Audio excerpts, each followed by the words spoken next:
Reanimate. You know it, you love it.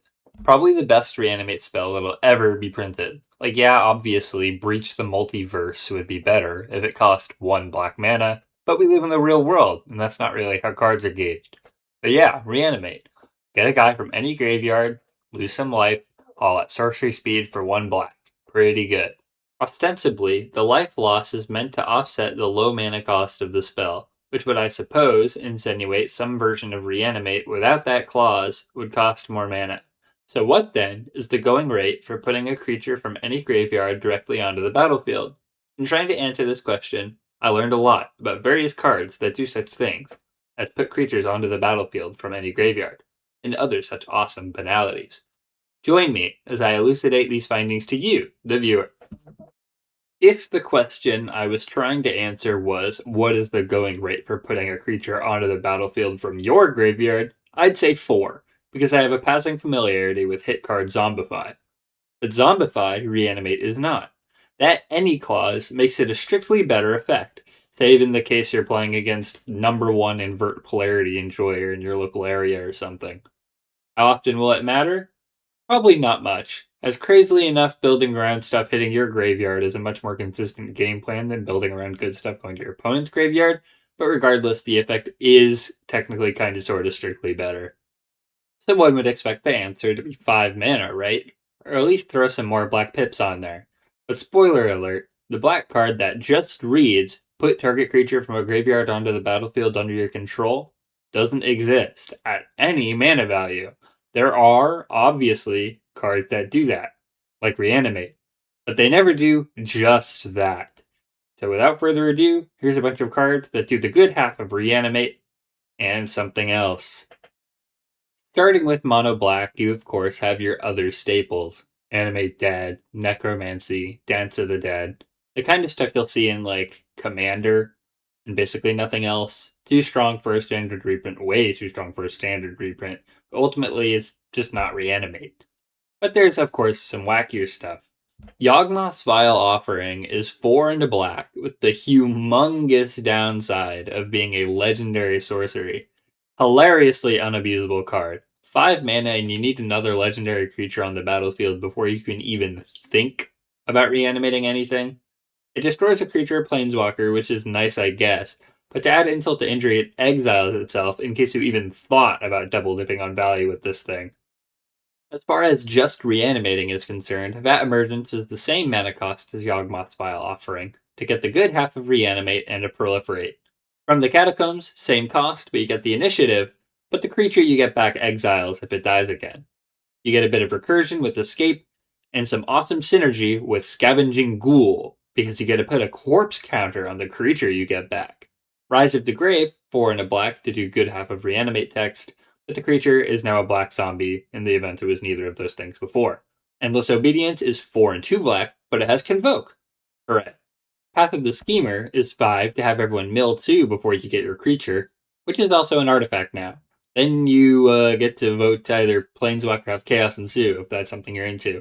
Here's the mill happening first. This card has the kind of unique upside of not needing to target, which can be kind of nice sometimes. Breach the Multiverse who?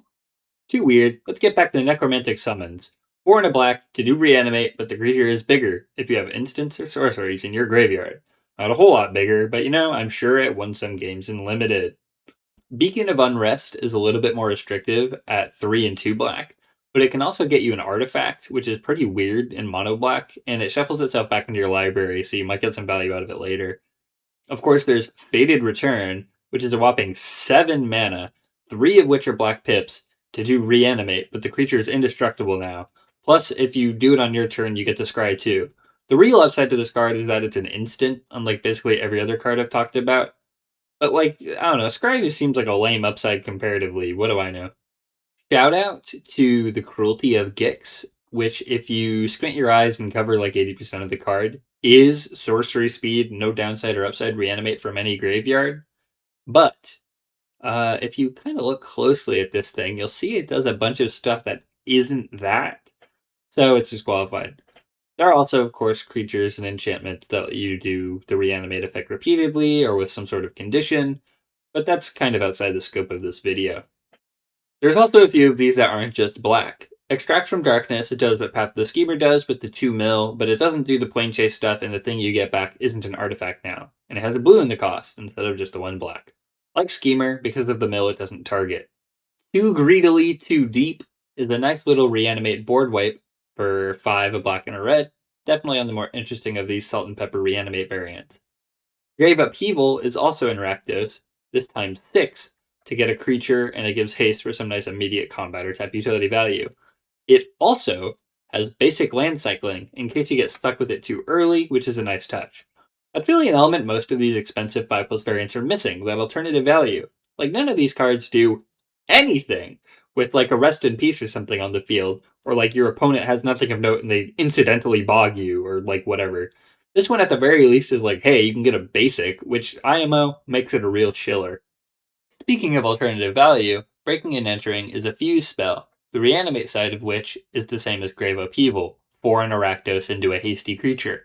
The other side is some nice synergy, a black and a blue to have someone mill 8. As a consequence of that, as we've seen with the other pre-mill reanimate likes, the reanimate side doesn't target, which is a nice little boon. I think, kind of interestingly, none of these single time reanimate likes are in Orzhov. You have a couple in Dimir, you have a couple in Rakdos, but none of these sorceries or one-time ETBs that get you a creature from any graveyard with no like qualifications or anything are in black and white, which I feel like is kind of strange. There are a couple of repeatable ones, a couple of creatures that do it with a condition or something, but just pay 5 and like one of which is an Orzhov to get a creature doesn't exist, which I think is really weird. It is at this point that I must admit to being misleading to a certain degree. You may recall that earlier, when I was talking about good half of reanimate text being standalone on a card, I said that that doesn't exist on a black card. Say hello to Hymn of Rebirth. Hymn of Rebirth is a sorcery that reads, put target creature card from a graveyard onto the battlefield under your control. That's it.